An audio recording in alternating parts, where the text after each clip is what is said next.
La silueta de la ventana.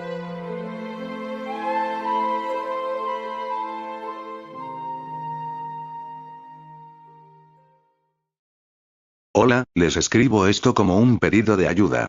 Si alguien tiene idea de cómo puedo librarme de lo que está pasándome, sería de mucha ayuda si pudiera ponerse en contacto conmigo a la brevedad, porque no estoy seguro de poder aguantar durante mucho más tiempo esta situación.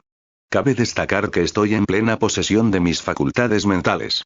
Como les contaré más adelante, he ido al médico a hacerme los respectivos análisis, y todo está bien en mi cabeza, al menos por ahora. Vivía en la capital de mi país, en el centro. He ido a vivir ahí por mis estudios universitarios. Solía residir en un departamento en el sexto piso de un edificio a 5 calles de donde estudiaba y a 3 de donde trabajaba, así que el lugar me venía como anillo al dedo.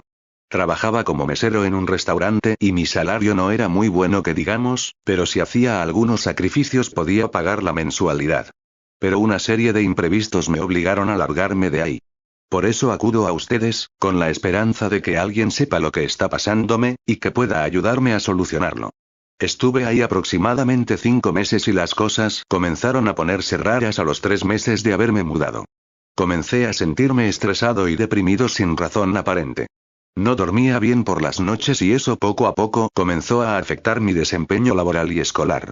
Me costaba levantarme de la cama, sentía como si tuviera plomo en mis extremidades y el ambiente comenzó a sentirse cada vez más pesado. Fue entonces que comencé a tener un mismo sueño todas las noches. En mi sueño, yo estaba acostado en mi cama durmiendo en la noche, y detrás de la ventana de mi habitación se asomaba la silueta de una cabeza totalmente oscura. No alcanzaba a notar ninguna facción, como si se tratara de una sombra tridimensional, con esencia propia. Esta silueta se quedaba estática, detrás de la ventana, observándome mientras dormía. Esos sueños duraban mucho tiempo. Obviamente no sabría decirles cuánto, pero sentía que duraban gran parte de la noche, hasta el punto en que terminaron por agravar mis problemas para dormir. Me salieron ojeras y me costaba concentrarme mucho tiempo en una tarea y usualmente me quedaba dormido en clases, lo que me trajo serios problemas académicos. No solía dormir con las persianas bajas ya que como dije, solía vivir en un sexto piso, solo cubría las ventanas con las cortinas, pero cuando comencé a tener este sueño recurrentemente, comencé a notar que en las mañanas estas se hallaban corridas, algo que, siendo sincero, terminó por asustarme mucho porque sentía que estaba relacionado con el sueño de la silueta detrás de la ventana, así que decidí bajar también las persianas a la hora de dormir. Como ya era costumbre, esa noche tuve la silueta negra observándome detrás de la ventana, y por la mañana desperté con un rayo de sol sobre mi rostro. La persiana se había levantado, y las cortinas estaban corridas. Esa mañana salí al trabajo y no volví para almorzar antes de ir a la universidad, en su lugar preferí comer en un restaurante de comida rápida. Comencé a pasar la mayor parte del día fuera del departamento, pero aún así mi pesadumbre no hacía más que crecer. Me salieron ojeras e inexplicablemente bajé 5 kilos a pesar de que no había cambiado nada en mi dieta o en mi actividad física. Comencé a tener dolores de cabeza recurrentes y mi piel adoptó un enfermizo tono pálido amarillento. En una ocasión, me encontraba dormido en mi alcoba y como de costumbre estaba teniendo aquella pesadilla de la silueta negra detrás de la ventana, pero aquella vez fue diferente. En el sueño, ahí estaba la silueta, simplemente observándome. Yo lentamente me levanté de la cama y me dirigí hacia la ventana con la intención de abrirla, mientras aquella silueta y yo nos mirábamos mutuamente, aunque no pudiese distinguir sus ojos. Fue en ese momento que, súbitamente desperté, parado frente a la ventana con la persiana levantada, yo empapado en sudor frío y con náuseas. Fui al baño a vomitar, y me recosté de nuevo, luego de bajar la persiana, pero no lograba conciliar el sueño de nuevo. Unas horas después amaneció y yo prácticamente no había dormido nada. Luego de lo ocurrido esa noche, decidí ir al doctor para hacerme exámenes, temiendo estar volviéndome loco o tener alguna clase de tumor cerebral que explicase mis sueños y mis síntomas, pero los doctores no encontraron nada. Decidieron enviarme a consulta con un psiquiatra, pero él tampoco supo diagnosticarme nada. Elevados niveles de estrés que quizás podrían explicar lo que me estaba pasando, pero yo comenzaba a sospechar que lo mío no era mero estrés. En una de estas sesiones, el psiquiatra me preguntó si yo había tenido alguna vez una experiencia traumática. Le conté algo que me pasó hace unos años, en mi ciudad natal. Yo iba manejando, volviendo de visitar a una pareja que tenía en aquel entonces. Estaba concentrado en el camino, yendo a 30 por hora, aunque eso no pudo evitar el desastre. Una madre y su hija iban caminando por la acera, la niña del lado de la calle y la madre del lado de las casas. En un momento, a la niña se le dio por soltarse de la mano de su madre para cruzar la calle, justo en el momento en que yo pasaba prácticamente al lado de ellas. La niña me vio, se asustó, tropezó y cayó al suelo. Yo pisé el freno, pero no sirvió de nada. Sentí como el auto había arrollado a la niña. Entonces oí el terrible grito de la mujer, y yo, en estado de shock y con manos temblorosas me bajé del auto. Al ver la escena, sentí como el alma me bajaba hasta los pies.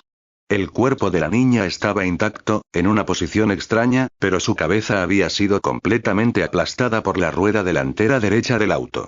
Lo que antes era la cabeza de la niña, ahora era un puré de pelo, huesos rotos, masa encefálica y sangre que manchaba la rueda y el asfalto.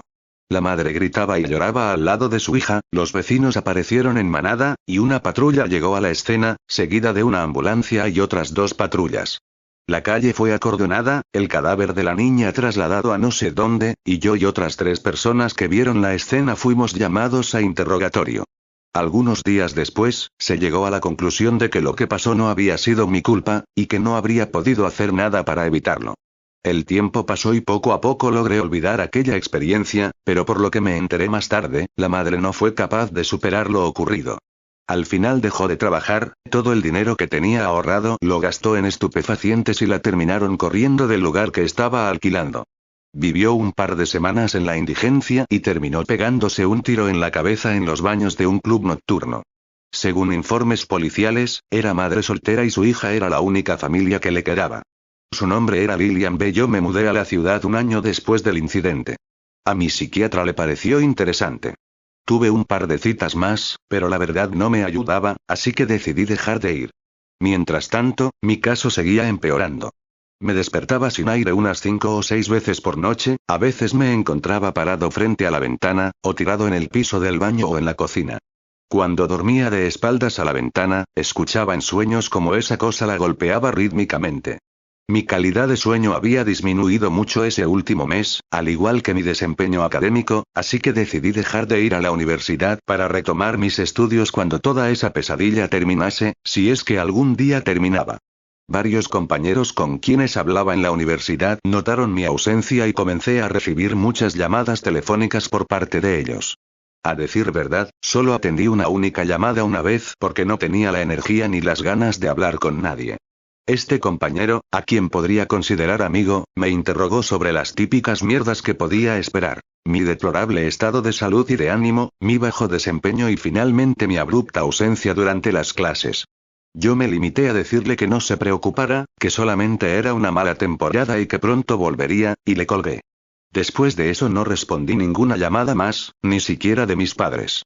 Haberme salido de la universidad me dio un pequeño respiro al principio. Pensé que gracias a esto podría mejorar mi desempeño laboral, pero seguí empeorando en el trabajo también. Era como si algo estuviera consumiendo día a día mis fuerzas. A este ritmo, estaba seguro de que no tardaría mucho en ser despedido y tendría que volver a casa de mis padres. Pero eso no era lo peor. Lo peor comenzó una noche cualquiera, tan horrible como todas las demás. Pero esta vez el sueño fue diferente. En lugar de una silueta en la ventana, oía gente que me llamaba desde la calle. Eran voces conocidas. Me levanté de la cama y fui hacia la ventana, la abrí y me asomé para ver qué estaba pasando. La calle estaba llena de gente de mi edad, literalmente repleta, y entre todas esas personas pude reconocer a las pocas con quienes me hablaba en la universidad. Gritaban mi nombre, que bajara con ellos, etc. Yo no entendía una mierda. De pronto el cielo se volvió negro, aunque todo seguía teniendo la misma iluminación que como si estuviera soleado, y todas esas personas aclamándome guardaron un silencio sepulcral. Fue entonces que experimenté el peor miedo que sentí en mi vida, y desperté en un charco de sudor. Era de noche aún. Volteé hacia la ventana, y vi que ésta estaba abierta. Rápidamente la cerré y volví a la cama. Volví a soñar. En el sueño era de noche. Estaba yo en mi habitación, durmiendo, pero esta vez la imagen no estaba enfocada en la ventana, sino en una negra figura, parada en una esquina de la habitación, sin moverse, solo mirándome.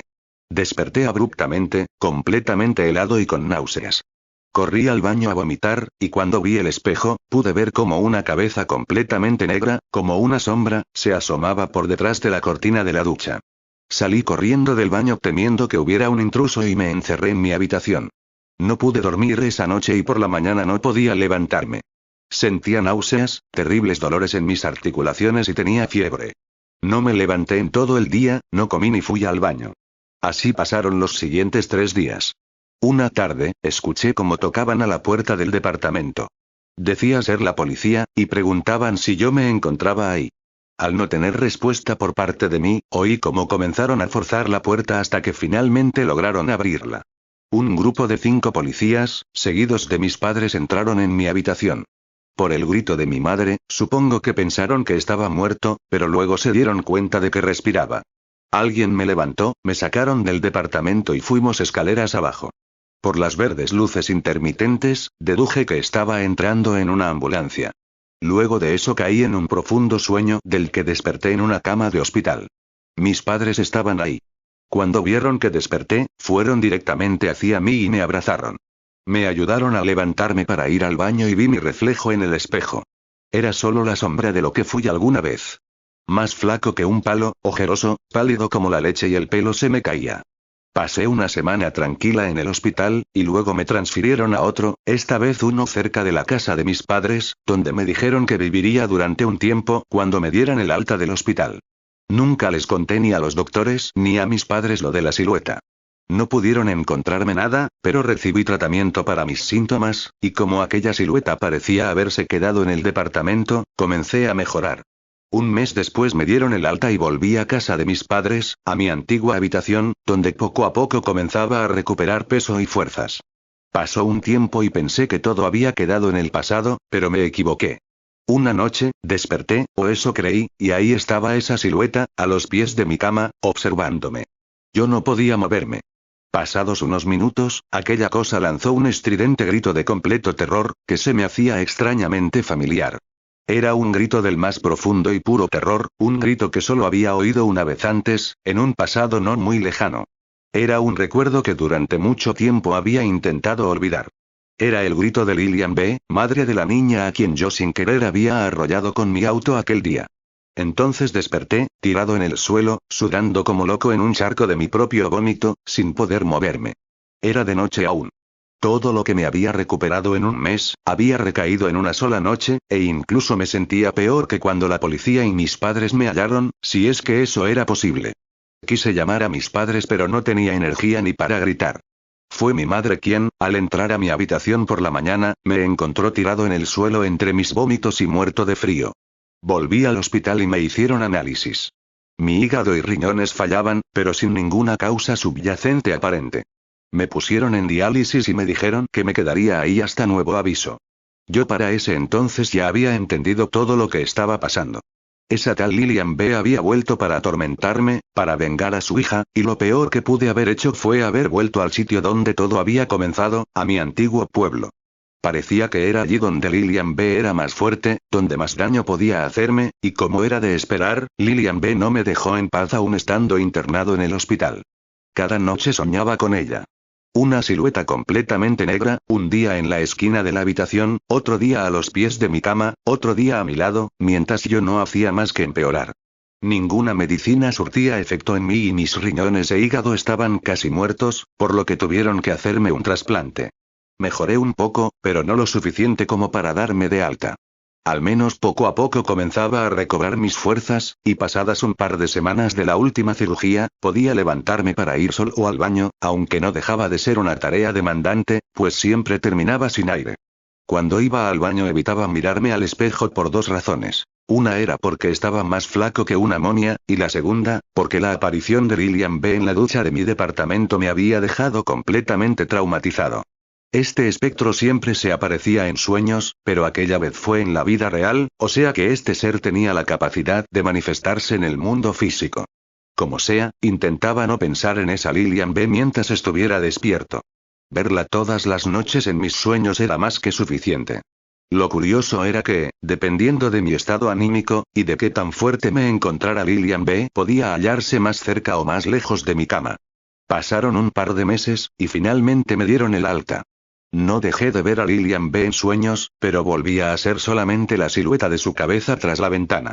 Yo no estaba completamente bien, pero sí lo suficiente para volver a casa una vez más, mientras hiciera visitas periódicas al doctor.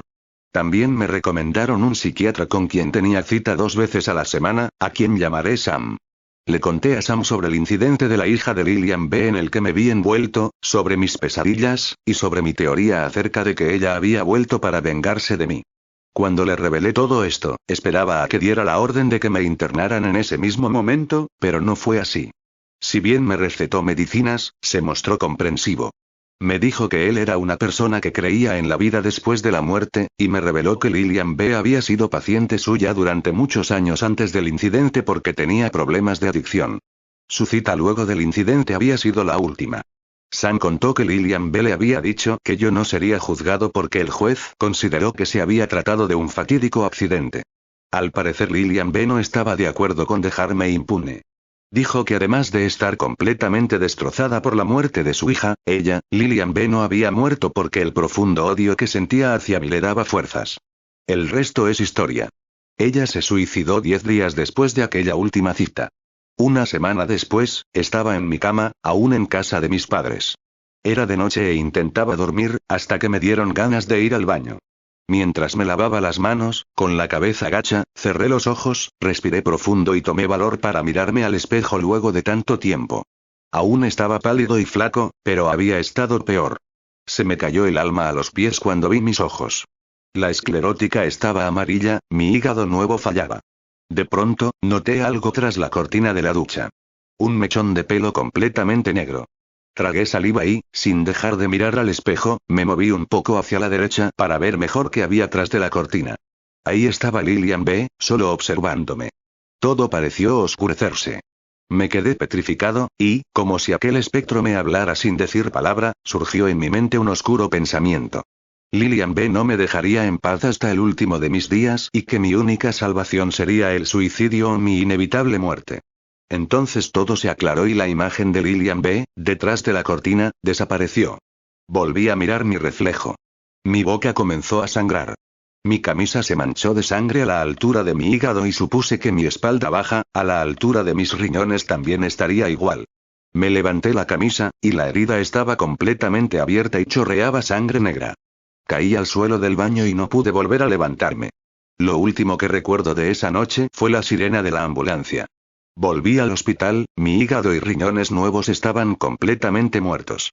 Volví a estar en diálisis. No podía seguir viviendo así. Llegué a la conclusión de que si no moría cualquier día de esos, estaba seguro de que terminaría suicidándome. Quizás por una sobredosis, o me arrojaría por la ventana de mi habitación. Quizás de esa forma estaría en tregua con Lilian B. Les escribo esto desde el hospital. No quiero morir, no quiero suicidarme, pero no veo otra alternativa para mí, a menos que alguien sepa qué otra cosa puedo hacer. Por eso les ruego que me ayuden. Esperaré sus respuestas, aunque no sé cuánto tiempo más pueda aguantar. Gracias de antemano, y que Dios los bendiga.